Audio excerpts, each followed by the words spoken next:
New at 5:30, for generations, teenagers couldn't wait to get their driver's license, that ultimate symbol of independence. But things have been changing. Even the number of people getting licensed in their 20s is declining for various reasons. But clearly, 16 is no longer the magic age for taking the wheel. 16-year-old Caden Kennedy is taking me for a cruise. When you first start driving, what's going through your head? First, it's here we go.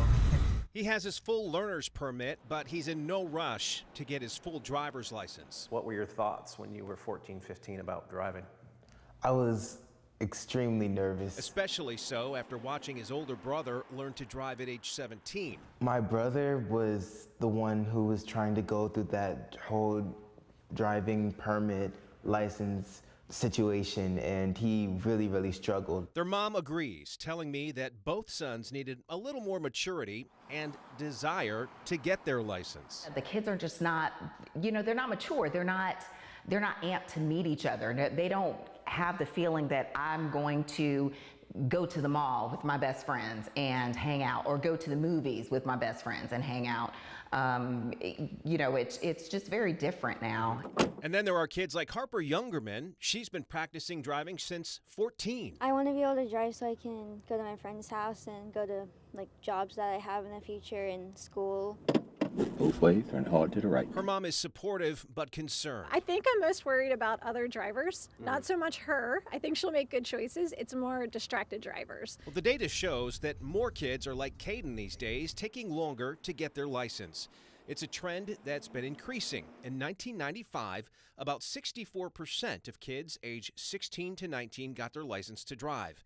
By 2021, that number had dropped to under 40%. A lot more older kids than I would have ever expected once I opened the school 2.5 years ago. Felix Blakeney with TLC Driving School says money is a factor too. The cost of lessons, teen driver insurance rates, and historic high prices for used cars.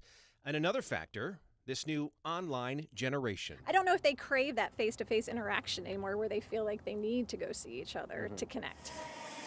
Not to mention all the other transportation options. For instance, in Charlotte's South End, you can ride the train, take a scooter, Uber, or just walk. And then there's road rage. A lot of impatient drivers now. There's probably not a day that I drive on the road that someone is blowing the horn at a student driver car. For sure, our roads are far less welcoming now. It's why Caden's mom is fine with her children taking their time, at least to a point. The older son literally went the summer before he went to college, and that was because I said, you will not leave until you have your driver's license. And you said you were the oldest, so you at 16, you immediately wanted to drive. I wanted to drive, and then it was kind of like a trap, because once I got my license, then I'm driving around all of my siblings. But so were you shocked to hear some of these answers? I think that, I grew up in the country, but the roads out there, there's road rage. There's a lot of stuff that kids see on the news that makes them almost probably scared to hit the road. We report on it all the time, so absolutely. It takes a little bit more maturity and confidence. And if they are driving, a great way to calm down their nerves, of course, take away all the distractions, like don't be eating or drinking when you're in the car, talking with any passengers, or adjusting the entertainment or infotainment system. That's a big distraction.